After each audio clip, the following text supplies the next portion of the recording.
Mike is trying a new setting which might give us some more boost. Let's see how it works out.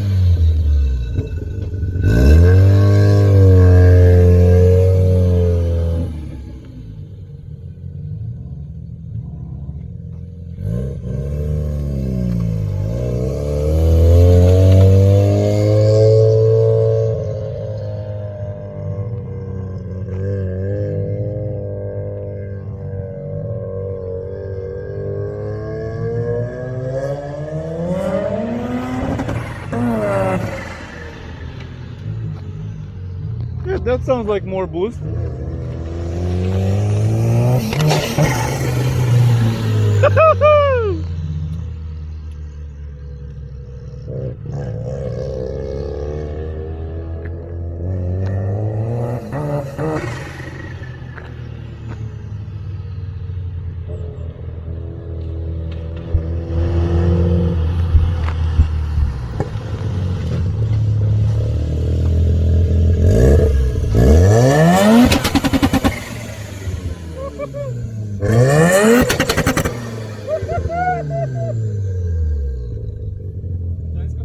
So is it more boost or? No, it's all the boost. How much? Too much.